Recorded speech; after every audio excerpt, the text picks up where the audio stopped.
आज हम लोग बात करने वाले हैं सैटका नब्ज को लिए बारे में। सैटका नब्ज को स्वस्थ रखने के लिए आसनों के बारे में। ओके, तो उसके लिए देखेंगे पहले हस्तपाद गुष्ठासन वेरिएशन नंबर 4। सांस भरते हुए पैर को पीछे लेके जाएंगे, सांस छोड़ते वापस आएंगे। फिर दूसरी तरफ सांस भरते हुए पैर के पीछे ले जाएंगे, सांस छोड़ते वापस, सांस को भरते हुए पीछे, सांस छोड़ते वापस, सांस भरते हुए पीछे, सांस छोड़ते वापस। इसी तरह से और एक आसन है लेटकर, जिसे कहते हैं सुप्त वक्रासन। इसके लिए सबसे पहले पीठ के बल लेट जाएंगे और धीरे से इस तरह से पैरों को जोड़ लेंगे, दोनों हाथ पैर दोनों ज्वाइंट कर देंगे।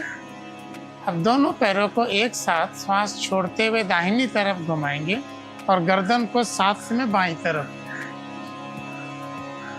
फिर सांस भरते हुए पैर को वापस सेंटर में लाएंगे, सांस छोड़ते हुए पैर को बाईं तरफ ले जाएंगे और गर्दन को दाहिनी तरफ।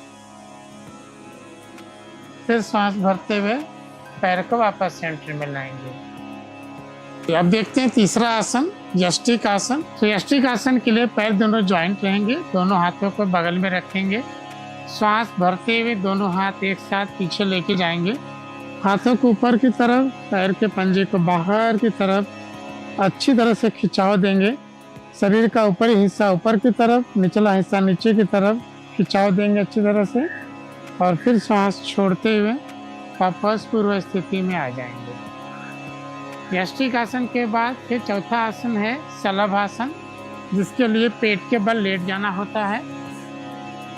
पेट के बल इस तरह से लेट जाएंगे, दोनों हाथों को टांगों के अंदर रख लेंगे, माथा जमीन पर। अब धीरे से चिन्ह लाएंगे जमीन के ऊपर। अभी सांस छोड़ते हुए दाहिने पैर को ऊपर उठाएंगे, फिर धीरे से सांस भरते हुए नीचे लाएंगे, फिर बाएं पैर को सांस छोड़ते ऊपर उठाएंगे, फिर सांस भरते हुए नीचे लाएंगे, दोनों पैर एक साथ सांस छोड़ते ऊपर, फिर सांस भरते हुए धीरे से नीचे।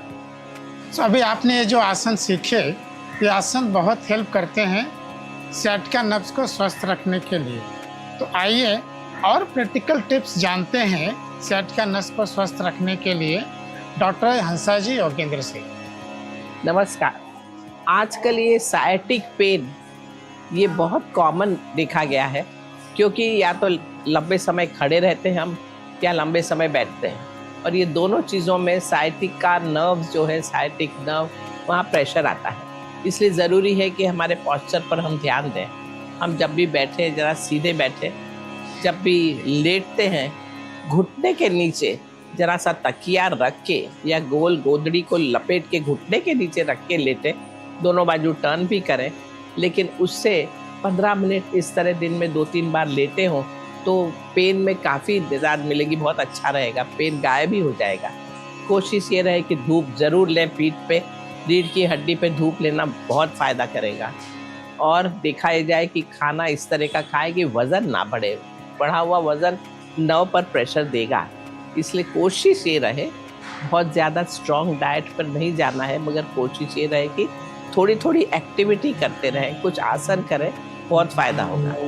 नमस्कार।